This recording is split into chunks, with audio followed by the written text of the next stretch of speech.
আলহামদুলিল্লাহ বসা নিয়ে আজ কিছু বলবো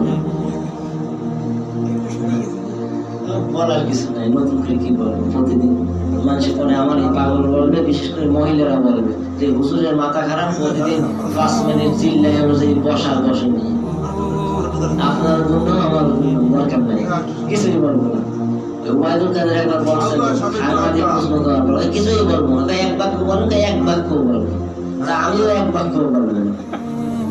যাই হোক, মূল কথা হলো আমরা কোন দশকে আসছি? 3 দশকের শেষ দশকে আছি। এর মানে ক্ষমার যে বিশাল সুযোগ, রমজানের যে দরজা, এটা আস্তে আস্তে বন্ধ হয়ে যেতেছে।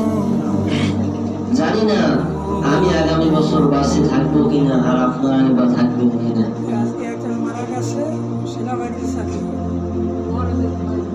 হ্যাঁ হ্যাঁ, আমি ফেসবুকে দেখলাম যেন এলাকায় এই কোথায় একটা লোক মারা গেছে। দেখলাম অল্প বয়সী, বেশি বয়সী না। এই তো যদি আমরা যেভাবে হিসাব করতেছি সেই হিসাবে তার দাড়ি এই পর্যন্ত থাকা উচিত ছিল, সাদা দাড়ি, ভুরু পাকা। আমরা এরকম হয়তো মনে করি, আরে এত সহজে মরবো নাকি? বুড়ো মানুষের মরতে চায় না এখন। ওই জিজ্ঞেস করেন দাদা মরবেন কবে, দেখবেন মেজাজ কি, কত বড় সাহস। আমার মরার কথা জিজ্ঞাও, মানে উনি প্রস্তুতি নিয়েছে আরো কিছু বছর বাঁচবে।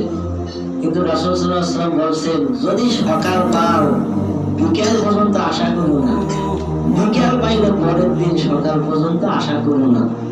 জীবনটা এরকম হওয়া উচিত, একজন মুসাফিরের জীবন। মুসাফির কেমন? মুসাফির যদি কোথাও যায়, সেইখানে সে বাসা বানানোর জন্য, ঘর বানানোর জন্য লাগিয়ে পড়ে থাকে না। ওই অল্প সময়টা সে কাজে ব্যয় করে, এখানে সামান্য সময়। একজন পথিক গাছতলায় যখন বসে, সে সেইখানে ঘর নির্মাণ করে না, সে কিছু বিশ্রাম নিয়ে চলে যায়। আপনি আমি এইখানের বাসিন্দা না। আমাদের বাপ, আমাদের আসল বাড়ি আসলে কোথায়? কোন জায়গা? মাটিতে। এটা একটা উত্তর ঠিক আছে, মূল অরিজিনাল কয় না পৈতৃক বাড়ি, সেইটা কোথায়?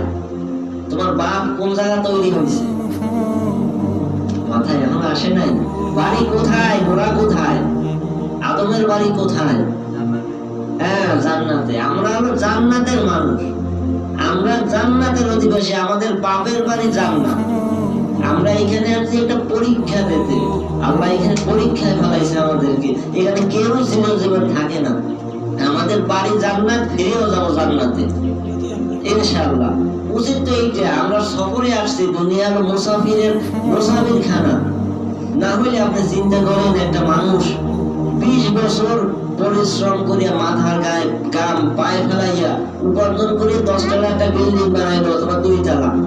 এই লোকটা ওই বিল্ডিং এ একদিন না থাকার আগে মারা যায়। এটা কি?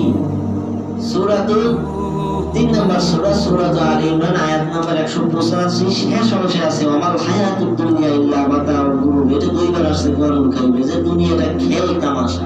এটা তামাশা। ছোট মানুষ, আমরা ছোটবেলায় খেলছি, বিভিন্ন প্রকার ঘর বানাইতাম ওই লাঠি ঠেঙ্গা গাছপালা, ওই ডালপালা দিয়া। সকালে বানাইতাম, বিকালে ওটা ভেঙে চলে আবার যেই সেই করে দিতাম। আমরা আসছি এখানে এই জন্য। এটা আমরা উপলব্ধি করতেছি না যে আজকে এই রমজান আমি বাঁচিয়ে আছি। অসংখ্য আমার বয়সী মানুষ কত বছর বাঁচি ছিল, আজকে নাই। অনেক মানুষ নাই। আপনি আমি কিভাবে চিন্তা করি যে আগামী বছর বাঁচে থাকবো, ইবাদত করবো? না হলে দেখেন, কথা রাসূল সাল্লাল্লাহু আলাইহি ওয়াসাল্লাম বলছেন, তার নিজ স্বার্থে, মানে নিজের উপর যত অত্যাচার আসুক তিনি কখনো মুখ বুজে সবকিছু সহ্য করে গেছেন। একজন ভিক্ষুক জামা ধরে টান দিয়ে রক্ত বের করে ফেলছে, তার দিকেও মুচকি হাসি দিয়ে তাকাইছে, কিন্তু ইসলামের কোন বিধান নিয়ে তিনি চুল পরিমাণ বরদাস্ত করেন নাই, কোনো ছাড় দেন নাই আল্লাহর নিয়ম নিয়ে। এই জন্য এই কোরআনের যে বিধান, আল্লাহর যে বিধান, এটা নিয়ে কথা ওই স্টেট কার্ড, মানে এর ভিতরে কোনো ভেজাল নাই যে আল্লাহর রাস্তে রোজাটা রাখেন, নামাজটা একটু পড়িয়ে না, নামাজ কায়েম করো, ওয়াকিমুস সালাহ কায়েম করো, আল্লাহর কথা। এরপর যাকাত, রোজা, এইগুলো প্রত্যেকটা ফরজ হুকুম। যার কারণে এটা করা ভাবেই আমাদের বলা লাগে। হয়তো কার মন খারাপ হয় যে এইরকম করা কথা কেন বলে। মুসলমানের উপর রোজা ফরজ। ইয়া আইয়ুহাল্লাযীনা আমানু কুতিবা আলাইকুমুস সিয়াম কামা কুতিবা আলাল্লাযীনা মিন ক্বাবলিকুম লাআল্লাকুম তাকওয়াবান হওয়ার জন্য। এটা ফরজ, পূর্ববর্তীদের জন্য লিখিত ফরজ ছিল। তো এটা তো আমি বলতে পারি না ভাই আল্লাহর রাস্তায় রোজা রাখে ওই যেরকম আল্লাহর রাস্তায় দুটো চাল দে ভিক্ষা দে, এটা ভিক্ষা না, এটা আল্লাহর আদেশ, এটা করাই বলতে হবে। যেই বেটা একদম শুধু শুধু কোনো ওজন নাই, ওজনে মাপ আছে রোজা, ওজন নাই শুধু শুধু রোজা থাকে, ও হায়াওয়ান জানোয়ার বললে অসুবিধা কোথায়? একটা জানোয়ার যেরকম ও তো সেই রকম, যে আল্লাহ খরচ করছে রোজাও রাখে না, এটা বললে কষ্ট পাইলে কি করার আছে? কিছুই করার নাই।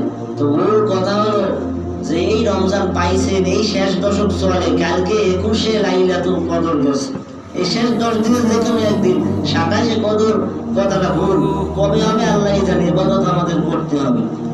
তাই আমরা আমাদের সামর্থ্য অনুযায়ী ইবাদত করি। আসুন কমপক্ষে এই চিন্তাটা মনের ভিতর রাখি যে আগামী বছর হয়তো আমি নাও থাকতে পারি, না থাকার সম্ভাবনা এগুলো আমাদের বেশি, জীবনের গ্যারান্টি নাই। 1 সেকেন্ড অক্সিজেন বন্ধ হইলে 1 মিনিট পৃথিবীর সব মানুষ মারা পড়বে। তো আমরা এইরকম একটা অনিশ্চয়তার মধ্যে আছি। আল্লাহ রাব্বুল আলামিন যেন ওই যে কুতিবা আলাইকুমুস সিয়াম কামা কুতিবা আলাল্লাযীনা মিন ক্বাবলিকুম লাআল্লাকুম তাত্তাকুন, তাকওয়াবান, আল্লাহর ভীতিময় একজন বান্দা, আল্লাহর ভয় থাকে, আল্লাহর ঈমানদার বান্দা হিসেবে যেন আমাদের সবাইকে ওই ভয়ানক সাপ বিচ্ছুর ঘর, পোকামাকড়ের ঘর, অন্ধকার ঘর কবরে যাওয়ার তৌফিক আল্লাহ যেন দান করেন। সবাই বললাম আমিন।